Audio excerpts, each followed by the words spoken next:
আমরা নিজেকে নিজে অনেক ছোট মনে করি। কেন জানেন? যে ঈদ উপলক্ষে আমরা নতুন কাপড় চোপড় কিনতে পারতেছি না। হ্যাঁ, সবাই নতুন কাপড় চোপড় কিনে ঈদ করতেছে, আমরা পারতেছি না কেন? অর্থাৎ আমরা গরিবের ঘরে জন্মগ্রহণ করেছি বলে নিজেকে এত ছোট মনে করি না। গরিবের ঘরে জন্মগ্রহণ করেছেন বলে নিজেকে এত ছোট মনে করেন না, কারণ গরিবের ঘরে জন্মগ্রহণ করাটাই সবার ভাগ্যে জুটে না। গরিবেরা যেভাবে ঈদ উপভোগ করতে পারে, ধনীর দুলালিরা সেভাবে ঈদ উপভোগ করতে পারে না। কারণ কি জানেন? ওরা নতুন কাপড় চোপড় কিনে আর আমরা নতুন কাপড় চোপড় কিনতে পারি না। তাই আমাদের মনের ভিতরে একটা রাগ থাকে, একটা দুঃখ থাকে, কষ্ট থাকে। আহারে, অমুকের ছেলেরা, অমুকের সন্তানেরা এভাবে নতুন কাপড় চোপড় কিনে ঈদ উদযাপন করতেছে, আর আমরা গরিবের ঘরে জন্মগ্রহণ করেছি বলে নতুন কাপড় চোপড় কিনে ঈদ উদযাপন করতে পারতেছি না। এই কথাটা মনে করে নিজেকে কখনো ছোট মনে করবেন না। আমাদের আপনাদের সবচেয়ে বড় ঈদ হচ্ছে, বড় আনন্দ হচ্ছে কিসে জানেন? নতুন জামা কাপড়ে কখনো ঈদের আনন্দ উপভোগ করা যায় না। ঈদের আনন্দ উপভোগ করতে হয় দীর্ঘ 1 মাস রোজা রাখার পর, দীর্ঘ 1 মাস সিয়াম সাধনার পর। যারা সকালবেলায় ঘুম থেকে উঠে ফজরের নামাজ পড়ার পর মা বাপে যখন সেমাই তৈরি করে দেয়, এই সেমাই, এক চিমটি সেমাই যখন আমরা মুখে নিই, তখন আমাদের ভিতরে হঠাৎ করে একটা কম্পন তৈরি হয়। এতদিন খালি পেটে ছিলাম, খাই না, আজকে হঠাৎ করে সকালবেলা খানা খাচ্ছি।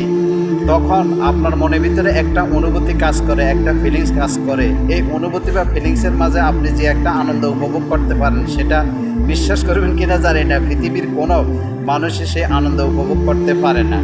আর যারা বেরোজগারি, তারাও সেই আনন্দ কখনো উপভোগ করতে পারে না। তাই নিজেকে কখনো ছোট মনে করবেন না। তো গরিবদের ঈদের আনন্দ হচ্ছে 1 মাস সিয়াম সাধনার পর যখন আপনি সকালবেলা ঘুম থেকে উঠে একটু নাস্তা করবেন, সবাইকে সালাম দিবেন, ঈদ মোবারকবাদ জানাবেন, এবং কি 2 রাকাত ঈদের নামাজ পড়বেন। এটার মাঝে যে আনন্দ খুঁজে পাওয়া যায় নতুন কাপড় চোপড়ের মাঝে, সে আনন্দ খুঁজে পাওয়া যায় না। তাই নতুন কাপড় চোপড় কিনতে পারেন নাই বলে নিজেকে কখনো ছোট মনে করবেন না। হ্যাঁ, আপনি যেভাবে ঈদ উদযাপন করতে পেরেছেন, আল্লাহ আপনাকে যেভাবে ঈদ উদযাপন করার তৌফিক দিয়েছে, যেভাবে আপনি ঈদ উদযাপন করেছেন, এটাতে আপনি শুকরিয়া আদায় করবেন, এটাতে আপনি অনেক বেশি সুখী হবেন, এটাতে আপনি অনেক বেশি হেভি হবেন। আর মনে করবেন যে এটা আল্লাহর কাছ থেকে আপনার জন্য বড় একটা নেয়ামত। তাই ধনী দুলালিরা, আমরা গরিবেরা যেভাবে ঈদ উদযাপন করতে পারে, ধনী দুলালিরা সেভাবে কখনো ঈদ উদযাপন করতে পারে না। তো যাই হোক, সবচেয়ে বড় একটা কষ্টের কথা হচ্ছে, যারা আমরা প্রবাসী আছি, প্রবাসীরা কিন্তু সবসময় মা বা ভাই বোনের দিকে তাকিয়ে থাকি প্রবাসের মাটিতে, কিন্তু আমাদেরকে দেখার মতো কেউ থাকে না। তো আমাদেরকে দেখার মতো একজনই থাকে, সেটা হচ্ছে আমাদের সৃষ্টিকর্তা। তার দরজা আমাদের জন্য খোলা আছে।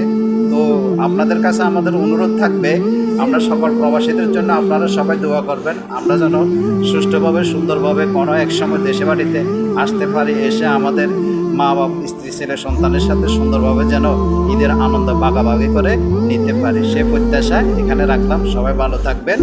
ঈদ মোবারক, ঈদ মোবারক।